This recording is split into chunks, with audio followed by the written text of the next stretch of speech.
We visited Gobeklitepe, one of the oldest and impressive archaeological fields of the world, and through the estates of human history. The reason for my trip to the southeast, which affects me separately whenever I go, is to visit the Gobeklitepe archaeological site, which is considered one of the greatest discoveries of recent times in the world of archaeology. From the moment we set off from Şanlıurfa, have we come? I ask. Finally, we arrive at Gobeklitepe, which is located on a plain. With the view overlooking the Heron Plain, before the archaeological structures we are pursuing in Gobeklitepe, about 15 kilometers from Şanlıurfa, the wish tree attracts my attention before 1994, when the value of the region is understood. This mulberry tree and its surroundings between the two old tombs have been turned into a votive place by the people of the region. We meet Vesi Yıldız, who will accompany us on our trip. He has been working in the excavation field for years. We later learn that the farmer Savik Yıldız, who led to Gobeklitepe's emergence in 1994, was the father of Vesi Yıldız. He appears in the first pages of the book Gobeklitepe, written by Klaus Schmidt, who was the head of the excavations until 2014, when he passed away. In other words, Vesi Yıldız has been involved in the story of the most important archaeological find in recent history and human history. It is a different pleasure to listen to Gobeklitepe from the mouth of Vesi Bey, who takes care of each visitor in the region one by one. It is accepted that the obelisks of Gobeklitepe, which have a circular settlement plan, which has a history of 12,000 years as a result of the carbon test, constituted the first known temple in history.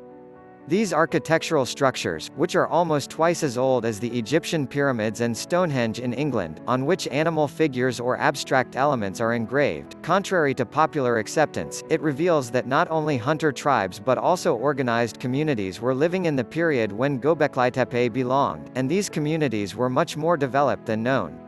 The most important of Gobeklitepe is that, contrary to the belief that is valid until it is revealed, the first factor that pushes humanity to civilization is not agriculture but rather, need to believe in a higher being than itself.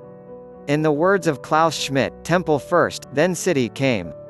In addition to the 6 temples that have emerged so far, it is thought that when Gobeklitepe excavations have been completed, a total of 20 separate temples will be unearthed.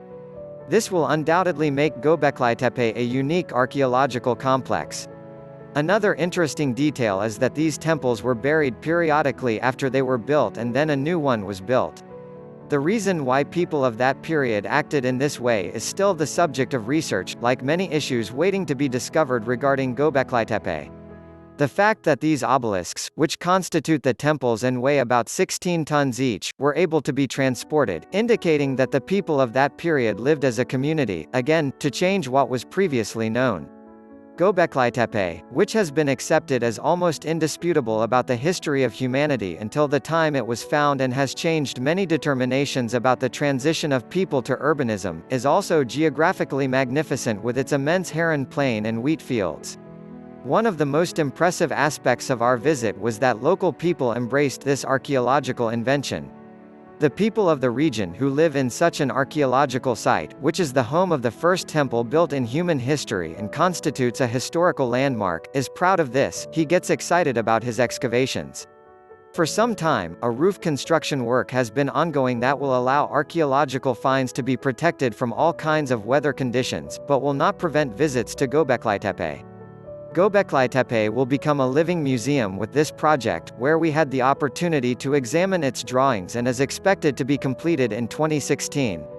Although Gobeklitepe is a destination alone, it is located right next to Şanlıurfa, which keeps the historical texture from being a touristic decor and keeps it alive. For this reason, I combine my trip to Gobeklitepe with a trip to Şanlıurfa, as many people do. Şanlıurfa is almost an open-air museum with its mosques in the historical region, including Balıklıgöl, and the Şanlıurfa Castle that overlooks it. Travel to a place in Turkish cinema which is distinct Bandit I start from Gümrük Han, where one of the opening scenes of the movie was shot. With its trees around it and in rooms which are still used as tailors on the upper floor, this place makes people feel at a different time. My next stop is Bakırçılar Bazaar, where copper craftsmen work with a hypnotizing rhythm. As soon as we step outside, we find ourselves in the area where countless tailors are sewing outdoors. I love this region, which is still lively despite its history, so much that I get up early the next morning. Although it is a Sunday morning, I am lucky and I have the opportunity to watch his apprentice with the copper tinner. Opened to visitors in 2015, the Şanlıurfa Archaeology Museum attracts attention not only with its works, but also with its architecture. In addition to those removed from Gobeklitepe in the museum, where the artifacts are arranged chronologically in large rooms, objects from another area of the Neolithic age, Navali Kori, which remained under the dam in 1992, are on display. While visiting Şanlıurfa, it is not necessary to attend the Q Night, which is a local music performance. The name of the Q Night comes from the fact that it is held at the house of a member of the group in turn every week. Şanlıurfa folk songs are now accompanied by conversations at the Q Nights, which have witnessed long conversations in the past. Regarding how entertaining the Şanlıurfa people had in the evening we attended in the place, which was turned into a restaurant by restoring a historical inn on a Saturday evening, nobody has any complaints about this small change. Glorious Gobeklitepe, Şanlıurfa, which combines historical city center and traditions with its unique atmosphere that survives today's life, and of course the indispensable cuisine, has a completely different place among the cities I have visited so far. When I leave the city, I am starting to make plans for my next trip to this city before the plane takes off.